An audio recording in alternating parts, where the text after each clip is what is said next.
Welcome to the Resilient Butterfly Podcast.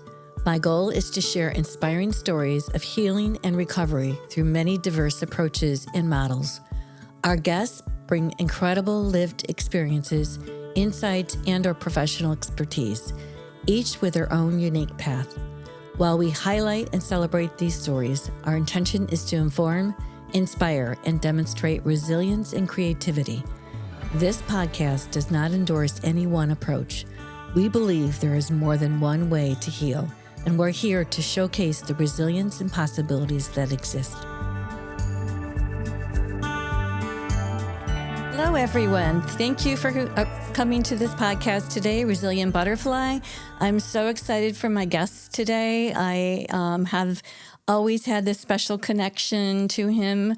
Every time I've seen him speak, I'm either laughing or crying or both at the same time. And his name is Jerry Moe. He's an internationally recognized counselor, author, public speaker, and child advocate. And this is why I cry all the time. I have a special heart for children. I am also a grandmother at this point in my life, and the children that are impacted and recovery or impacted by alcoholism. And Dr. Moe. Jerry Moe is an advocate for these children, and not any of the treatment centers previously had really looked at the children in the family and how this affected. And there is a National Association for Children Impacted by the Addiction, and Jerry Moe is a senior clinical advisor for this organization. And so we'll be talking about many, many things. Thank you, Jerry, for coming on. No, thank you for the opportunity. I have so respected all of your work that, and even with interventions, how you include everyone in the family. And that's the key to all of this. So yeah, for sure. Yeah. Because you can't single out a person out of the family because then they're alone, and recovery is an isolating disease. Recovery addiction is an isolating disease, and recovery brings the relationships together as long as everyone is working on that. And there's the hope. Yes, there is the hope. So I know that you work with children, have created this amazing psychoeducational program for kids 7 to 12. And start from, how did you even get into working with children? Well, let me briefly tell you that story. Mm-hmm. So I grew up in a family where there was alcoholism and mental health problems. And it wasn't until I was an adult that I learned that these problems went back on most sides of my family for generations. And so, gosh, by the time I was 14 years old, with the chaos and the unpredictability, never knowing what's going to happen next, and family conflict, broken promises, boy, I was suffering. Mm-hmm. I think that's just the best way to say it. I felt guilt, I was ashamed, I was embarrassed, and sometimes even maybe a twinge of hating myself for not having the ability to make things better in my family. Mm. And then I got in trouble. And it was, I just didn't know how to share feelings. It wasn't something that we ever did in our family. There would be big blow-ups, but then there'd be these long periods where there was pretty much silence, and we all knew what was going on, just no one talked about it. Sure. And so one of the consequences of getting in trouble, acting out all of those feelings inside, was I had to attend Alateen meetings. Mm. So Alateen 12-step program for teenagers growing up in a family where there's alcoholism or other drug addiction. And what year would have this been? Oh boy, now you're really going to date me. How about 1970? Oh, awesome. Wow. And I went, and I remember that first night we're at Holy Name Church. And where churches, synagogues, temples, great place for 12-step meetings. Mm-hmm. And there were, I think, 5 teenagers in attendance, and all males. And I was the youngest, and I didn't say anything. But, in some way, looking back, I felt like I was home for the very first time, because they were talking about what was going on in my family. And I listened to these teens who had been going to Alateen for a while, not only share the problem, but start to talk about solutions in terms of how they were handling things. And there's a sponsor. So all Alateen meetings have a sponsor who's a member of AA or Al-Anon. And I'll never forget, she's probably in her late 50s. She told us that she was a school teacher. And as I'm leaving the meeting, because I was just quiet, she says, wait a minute and sit down. And so I sat next to her. Nobody else was there. And the first thing she says to me is, it's not your fault. That's the first time you heard that, right? Right. Never heard those words before. But then she says to me, I see so much goodness in you. And it's okay to let that out every once in a while. And certainly far from were you stoic, or did you get emotional, or were you stoic during that period? No, I think I was just shocked. The emotions would come later. And so, what happened is at 14, my mom had to drive me to be able to get to this meeting, and she would sit in the car. And then after a couple of weeks, she decided to go into the Al-Anon meeting. And she didn't think she needed it. She kept saying, well, I don't need this, but it's, there's nothing to do out in the car. And by the time she'd drive back home and come back, it would be almost time. So she went in and to the Al-Anon meeting, and gosh, my dad, who I adore, drank for years, had an active alcohol use disorder for almost the first 30 years of their marriage. Wow. And then my mom's mom died of alcoholism while my mom was a teenager. Oh, wow. So she starts going to Al-Anon, I'm going to Alateen, and our lives begin to change for the better. Sure. And then about a year later, Pam, the miracle happened. And my dad asked for help. See, my mom and I weren't there to pick up all the consequences anymore. And my dad asked for help and got into Alcoholics Anonymous and stuck with it this time. And, when my dad passed away, he had been sober 38 years. Wow. So for the last couple of years of living with my parents as a teenager, and in my early 20s, I was living in a recovering family. That is so amazing. Wow. And which probably then led you into getting your master's degree in counseling and working with children, right? I'm assuming. Well, yeah, it was funny that, there's a part of me that always wanted to work with children, but I really thought I'd work in criminology. I really thought I'd go down that road until one day, early 20s, one day, I'm getting ready for work. I'm shaving, going to work for the Redwood City School District. And the only word I can describe is spiritual awakening. And it hit me out of nowhere. I just looked in the mirror, and then tears started coming down my face. And it was, oh my gosh, what a gift I'd been given. I think I was a little bit older and hopefully a little bit more mature to realize, wow. And I'm the youngest of three, and my brother and sister both left home by getting married when they were 18 or 19 years old. So I had a lot of years just with my parents. And there was a part of me that wondered, how come I got this gift? How come they didn't get this gift? They both have the gift now, thank goodness. Yeah. Wow. And I was doing that. The next thought, Pam, was what might have happened if somebody would have helped me when I was 7?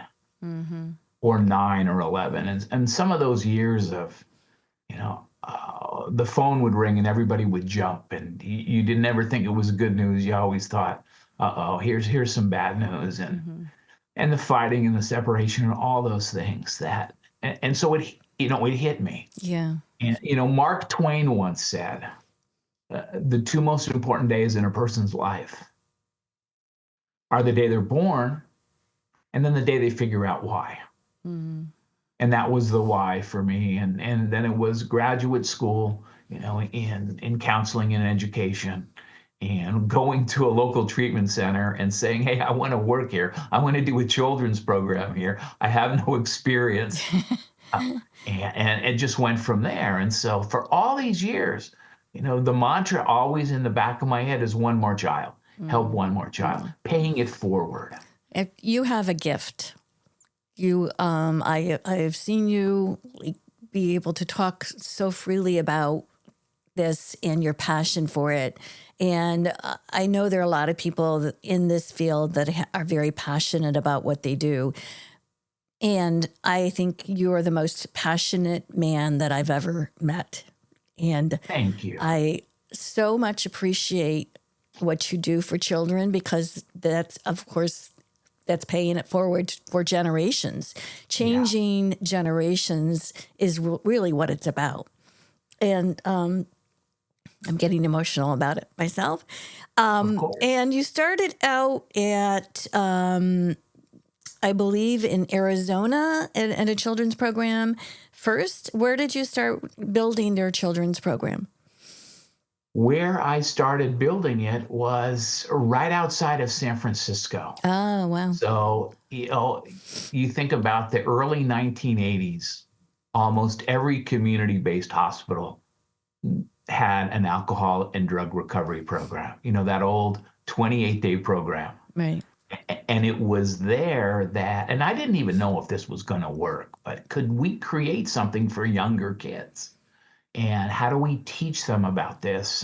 And how do we begin to allow them to either join in a recovery that maybe their parents had, or one of their parents, or an aunt or an uncle? And yet in other families, it was kids were like me, and they were maybe the first one to begin to initiate the recovery process, if you will. And so I was there. And then, as you said, I went to my family, my wife, my 3 kids, all of us, we went to Arizona. I went to Tucson, Arizona. I worked at Sierra Tucson for most of the 1990s. And what an incredible program at the time. Yeah. My goodness, when I got there, 300 beds. And family weeks averaged over 100 participants. Wow. That's incredible. And it was at a time before managed care came along. And you could actually go to treatment and covered by insurance for codependency and for stress-related responses to trauma and what have you. So I was there for 8 years, learned so much. What a wonderful place! What wonderful colleagues! Stay in touch with a number of them, which is really exciting. And then came a phone call from Betty Ford saying, "Hey, we want you to think about this." So I actually watched a documentary where Betty Ford was. I watched what her life was, and a big deal in regard to her alcoholism and starting Betty Ford Center. But I didn't realize to the extent of her involvement to make a call to you. So was that, how did that feel when she contacted you and said, we want to create this at our center here? Well, as I look back in my work in treatment, and just, and I've only worked in 4 different places. I've been able to do some stuff at Hanley. Maybe we'll get to that in a little bit. But what was the same about each of those 4 places was there was a champion there who believed in family programs that needed to include children.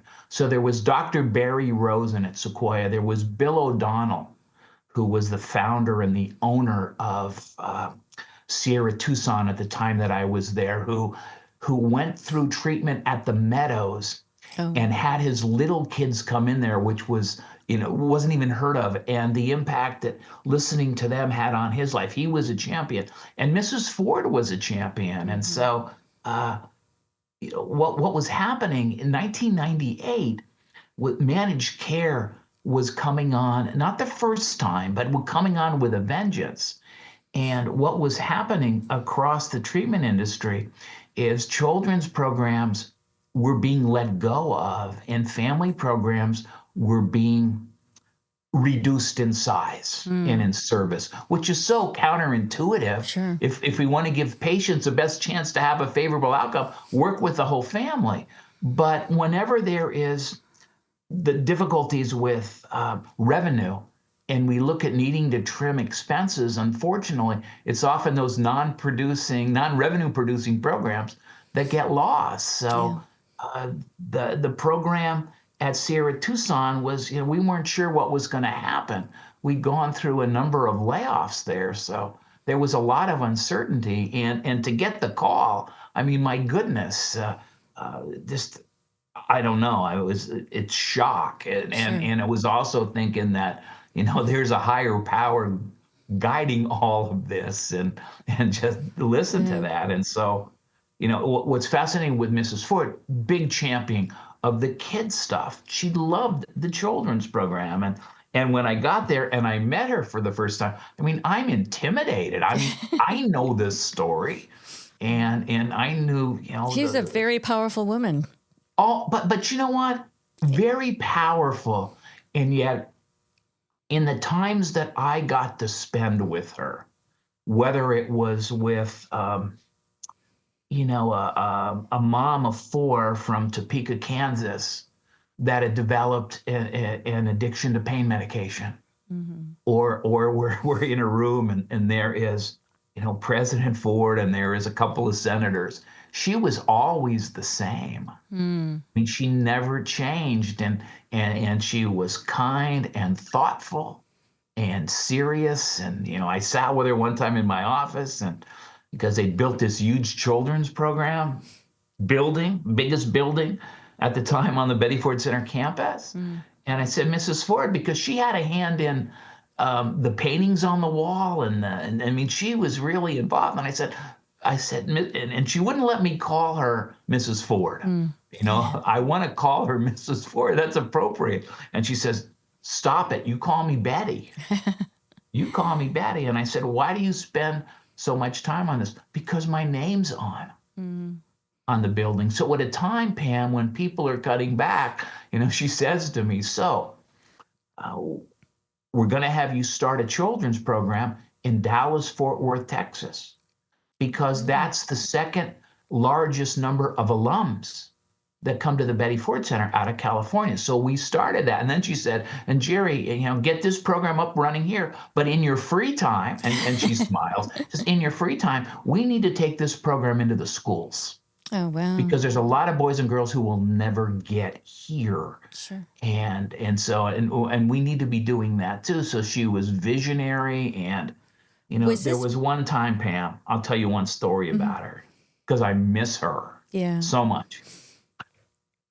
We had been talking in my office, because every month or two she'd come by and just say, give me an update on the children's program. She'd say, I can read the reports. I want to hear from you. What's the update? And we talked, and then she said, would you walk me across campus to where her office was in the Firestone building? Leonard Firestone from the Firestone Tire Company. He was the co-founder of the Betty Ford Center. I did not know that. Most people don't. They just think of Mrs. Ford. And we're walking across campus, which should be a 3 or 4 minute walk. It took us over 30 minutes. Because what happened is the women in Fisher Hall came out, and they were getting ready to go to lunch. And they saw her, surrounded her. So, I'm standing with one of the most important people in the 20th century. Yeah. Not only what she did for people with alcoholism and drug addiction, especially for women who get double stigma at least, but also what she did for breast cancer. Yeah, she was her strength, her courage. I'm standing with her, surrounded by these women who were just going crazy.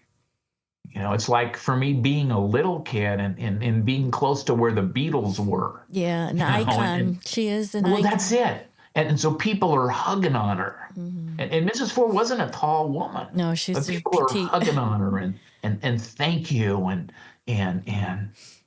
I'm following in your footsteps. So many times we need that person to inspire us in our life. We need those leaders that carry not only the voice and the vision, but have the credibility with what they've done in their lives. And it's passion, and it's true. and, and it's nothing else. Sure. So a woman says to her, "Do you think my daughter will ever love me again?" Mm. Mrs. Ford shook her head. And she says, when's that going to happen? And Mrs. Ford looked at her and said, "A day at a time. Stay on this path. Good things will come your way. Good things will come your way." And lastly, just hugs her and says, "Mrs. Ford, you have saved my life." And Mrs. Ford looked at her and got up right close to her and said, "No, I did not save your life. You are saving your life. Mm. And you need to continue to do that a day at a time." And so, just what an extraordinary woman, and it's funny, she would come to campus to lecture at 3 o'clock, usually on Thursday afternoons, and she'd have to go by where the small children's program room is, and I'd always stop her, and she'd come in for a couple of seconds, and no matter how much we tried to teach her that. Who Mrs. Ford was. They're just little kids. They didn't understand. She comes in, she says, "I'm glad you're here. This is a home for you. You're always going to be welcome at the Betty Ford Center. Do you have questions?" And so somebody raises their hand and they have a question about Mustangs, like it's the Ford Motor Company. And then sometimes children would have more questions for the Secret Service who were with her. Oh, wow. Like, is that a gun? When's the last time you shot that gun? Yeah. And Did what's she have that in your Secret ear? Service all on the campus as well? She had Secret Whenever, she'd always have Secret Service with her. Wow. So Yeah. the children's program, was it always at no cost to families? It always was at no cost. It was, well, no, let me rephrase that. So what it was the line that we used was, "No child will be turned away due to an inability to pay." Okay. And what we would do if a family had the means, we would have them pay, and we never charged what our true cost was. So I remember when I first got there, I think it was $250 for 4 days. And then as time went on, $600. And I'll tell you why. And it's fascinating because when Mrs. Ford was alive, 10% of all beds at the Betty Ford Center were financial assistance beds.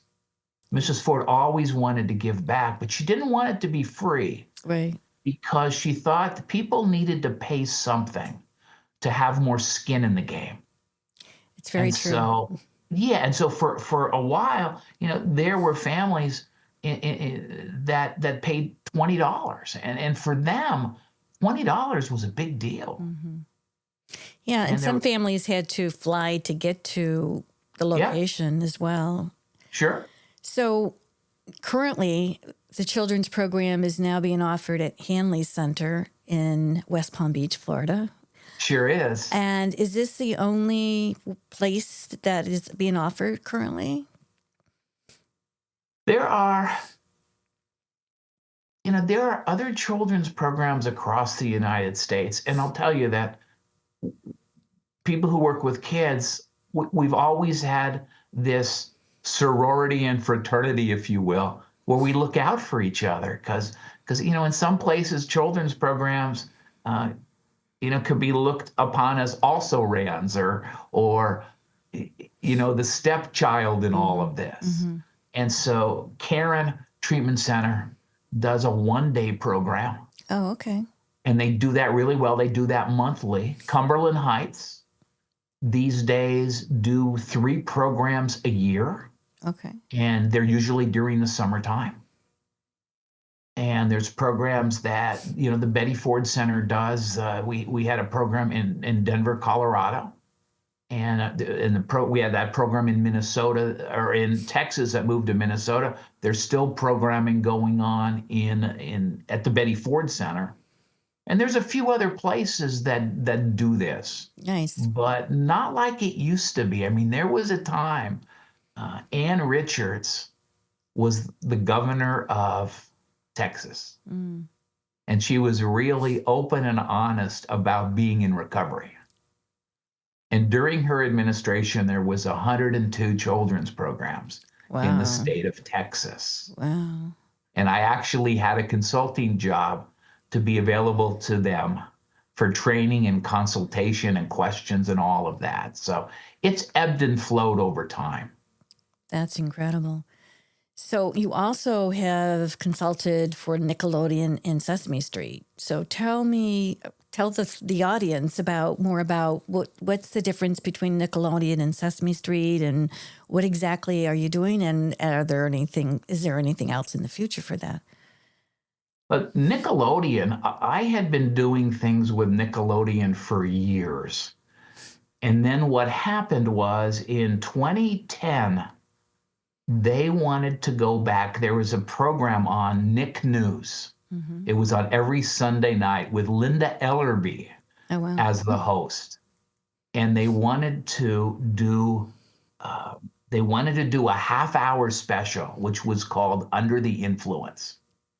And so they said, what do you think we should do? And we went back and forth about it because I had done things with them before. And and I'm always kind. I mean, whenever I deal with media, I'll send them a holiday card and thank them, or I'll shoot them an email. Hey, here's an idea you might want to follow up on. And just would do that. Somebody taught me how to do that early in my career. And so what they ended up doing is they picked 6 kids, young teenagers from all across the country. Mm-hmm. Now, some of these kids had a family member in recovery. Some of these teens had their loved one, a parent, relapsed or in their disease.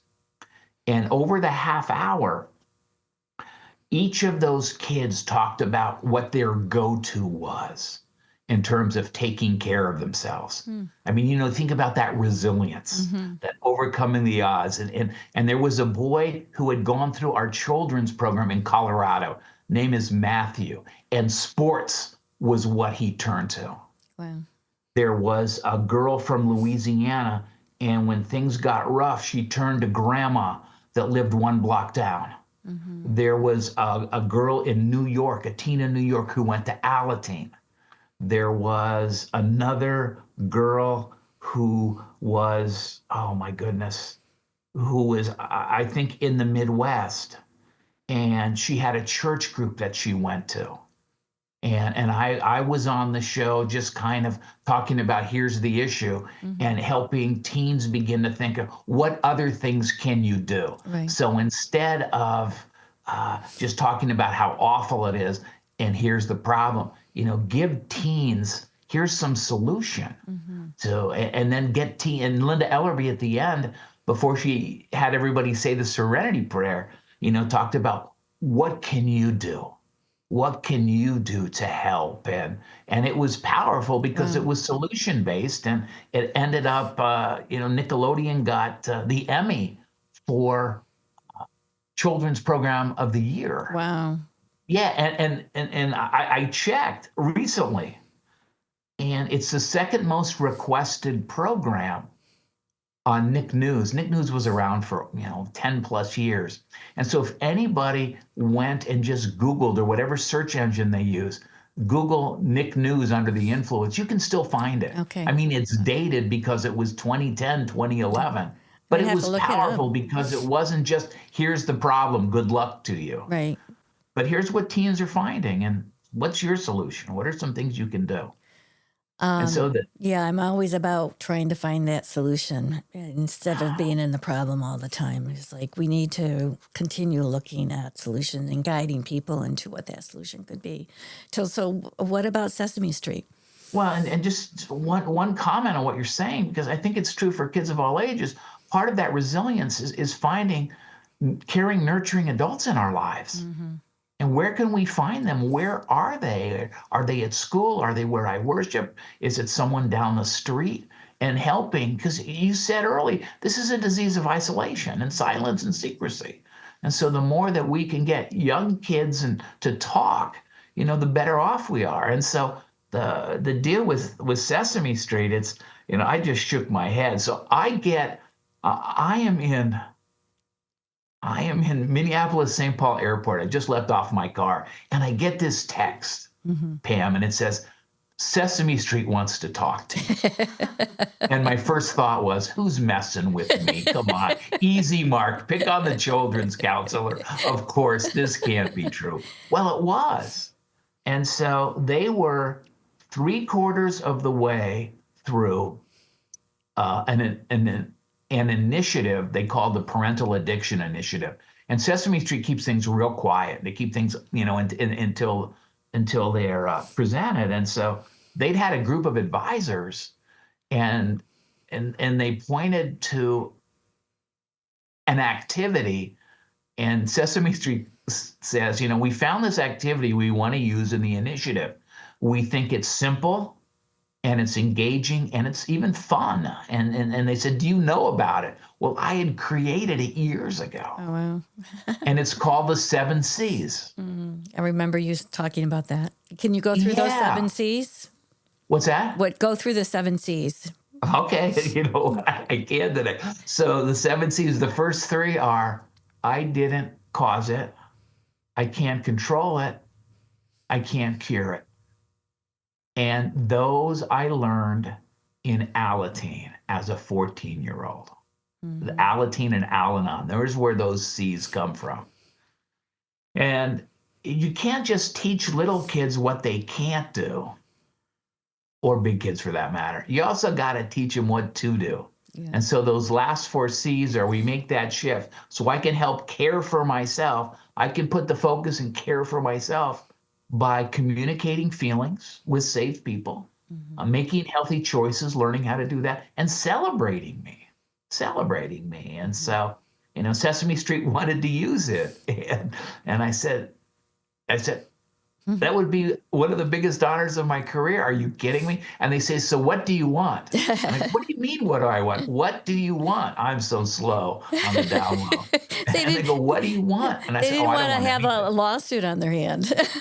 Yeah, no. I don't want anything. Right. You have made my decade that's something that I worked on years ago. It still has relevance and meaning today. And so then what happened is, what was supposed to be a 30-minute phone conversation was over an hour. And then Sesame Street started saying, so what else should we put in the storyline? So Carly is 6.5 years old, and mom has an opioid use disorder. She's in treatment, and she's coming home soon. And Carly is, confused and excited and worried. And so, and Sesame Street was always funny because they'd say, here, take a look at this script, because they were going to film. Take a look at this script, but we need it back tomorrow. But all these scripts are just 2 pages for little kids. So, so I just kept doing all these things. And the good news is that it had this incredible surge of energy when it came out. I think it was October 8th or 9th. 2019. But think about it, Pam. 4 months later, we're in a pandemic. Yeah. What good timing. Great timing. Well, yeah. So it kind of got lost, but I got to tell you that we've just added some new components. And so what happened was Sesame Street got some of the opioid settlement dollars. Oh, wow. And so we've done a new digital storybook where Carly's talking about, here's mommy at home now, and here's some of the things we're kind of doing, and some new articles for recovering parents early in recovery of how to establish and build trust again. And probably the best news of all is that Sesame Street created a curriculum. It's called Hand in Hand. And so now professionals, at no cost, professionals can take this course where they learn more about the issues for kids and more about the resources that Sesame Street has created. But recovering parents, not knowing what to say to their kids, what's age appropriate, what's not, they're starting to take that course, as well as family members. That's awesome. Because the fascinating thing, and I'll just stop with this one other note, the fascinating thing is, when it came out, Sesame Street, and I too got a lot of this. Where was this when I was a kid? Yeah. How come Carly wasn't around? And so something that was created for, little kids has had a huge impact on kids of all ages, no doubt. So how, if someone were to Google, try to find that particular, is it one series? Is it one episode or a series that Sesame Street has? Or What it is, it's a dedicated website. oh, okay. So everything is on. When I was in studio at Sesame Street, one of those moments, pinching myself, how did I ever get here? So no, it's a dedicated website where you have videos and articles and all of the resources, Q&A about how do I talk to my kids. And so for the course, the hand-in-hand course, if for people watching, if you go to sesameworkshop.org/hand-in-hand. Okay. And for the other, if you go to Sesame Workshop, or just go to your search engine, just put in Sesame and Parental Addiction Initiative, and all of this wealth of resources will come up. That's incredible. Are they still working on this, or is it continually being updated? Well, just, again, we just finished. So I wrote an article for recovering parents that's about when plans don't go according to plan. Because what I've noticed, in early recovery is that having lived through it, with my dad's recovery, but working with so many people, Betty Ford, Sierra Tucson, Sequoia Hanley now, is doing great children's program stuff, is that in early recovery, there's going to come a time when, the world isn't a perfect place. So maybe I'm stuck in traffic. Maybe I have to work late. And I can't show up for my kids in something that we were going to do together. I'm rebuilding that trust. And then, often the response for children is magnitude, in that it reminds them of a time when their parent was still trapped by addiction where they didn't follow through. Sure. So what are some steps to take? And trying to get parents in early recovery, just say, let your child vent. Don't listen to respond. Just listen to understand and make it okay. Just let that be. And then to tell them later, I'm sorry. I'm sorry. And then so how big that is. And then to follow up with the plan again the next time, because that's what happens. And, it's hard because so many people, I think about being at Hanley in a program that we did in December. There are folks there in early recovery that have so much guilt and shame about what this disease has done to their kids. And nobody wants to harm or hurt their kids. It's just abhorrent. Sure. But for so many of those patients in treatment, they're not just dealing with that, but many are dealing with the fact they grew up with this when they were kids. Yeah. And they've never really had a chance to talk about this stuff Yeah. or to work through it or to have those safe people we talked about. And that's why, my goodness, giving this to children when they're little and helping them to build and to grow. And kids are great because, I often don't have a filter and they're going to say stuff. And I remember the mom calling me and saying, you know what he told me last night? He told me I needed to go to a meeting. They're so darn cute. They certainly are. Yeah. Just recording them. So today is St. Patty's Day. And, yes, indeed. And we have a lot of drinking going on in this world, probably. I just had a guest that hasn't been released yet that we recorded a few weeks ago from Ireland. He is Irish and describing his life in Ireland and growing up in Ireland. And everyone drinks from the ages of 12 on and so forth. But what is the history of St. Patty's Day and just drinking to oblivion? What is that about? It's crazy. And I've got on the green, somewhat green, because 50% of the blood coursing through my body is my Irish blood. And I just think it's it's another reason. It's another reason that gives me permission to drink on that day. Sure. Okay. And there is an organization in New York City. I was actually there on St. Patrick's Day. Oh gosh, it's got to be 7, 8 years ago. It's called Sober St. Patrick's Day, and it's in New York City. Happening now, where they march in the parade. Oh wow, I didn't Under know the about banner, that. Sober St. Patrick's Day.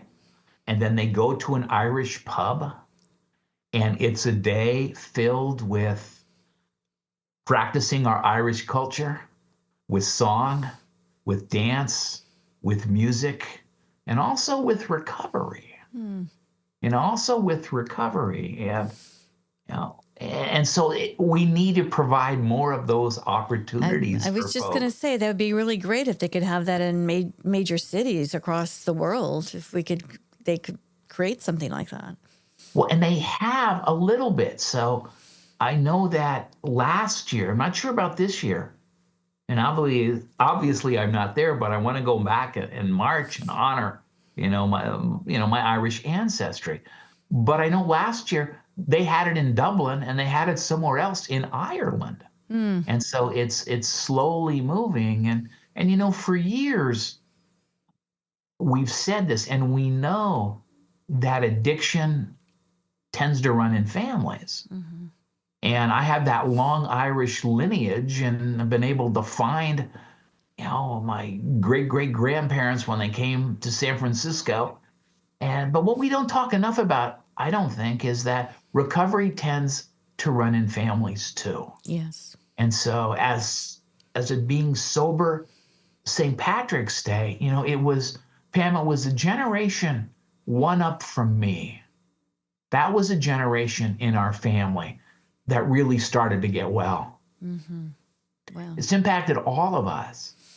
And so today, I think about my Aunt Grace, who in 12-step programs was known as Grace Y. And when she passed away, 53 years sober. Wow. And she would tell stories about being in meetings with Marty Mann. Wow. And with Dr. Bob. And I think about my Aunt Connie, who died, and she was like 33 years sober. And I think about my Uncle Frank, who in World War II was one of those 90-day pilots. And so he'd had a year of college.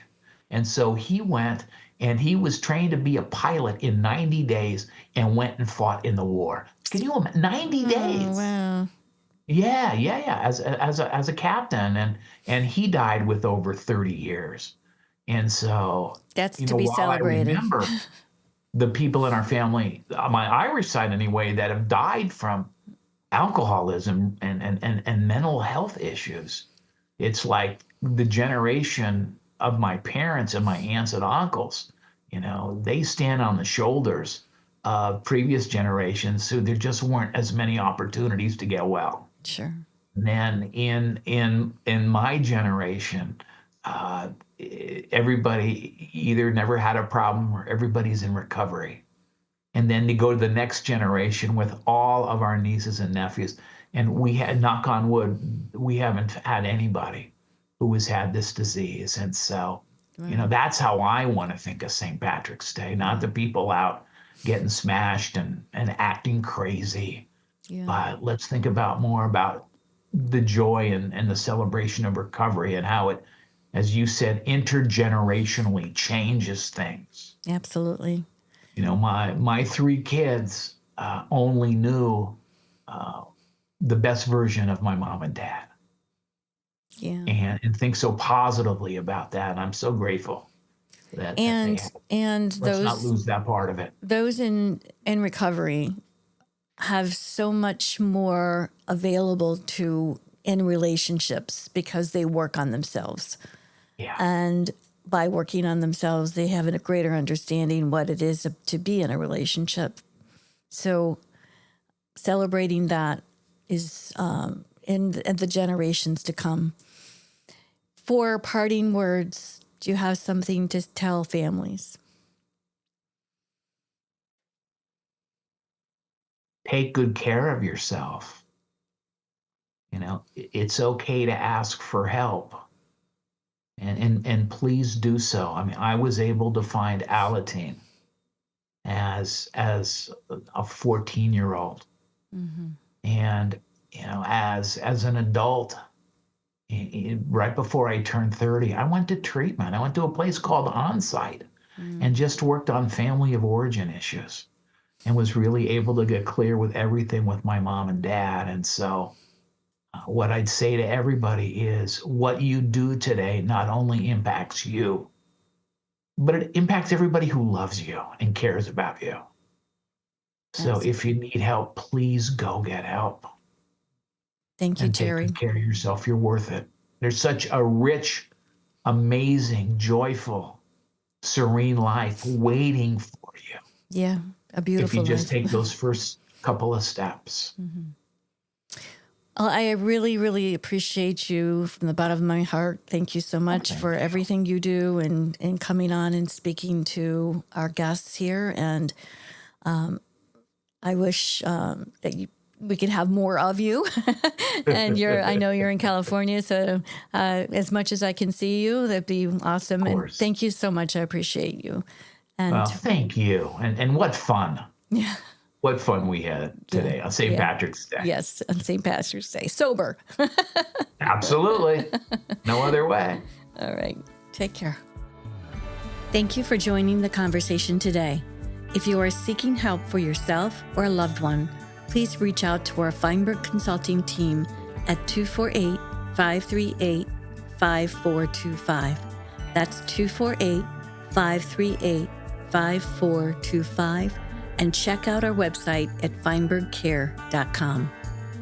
I'm grateful for our guests and all who have joined us today. Make sure you follow us on Apple, Spotify, or anywhere you listen to podcasts.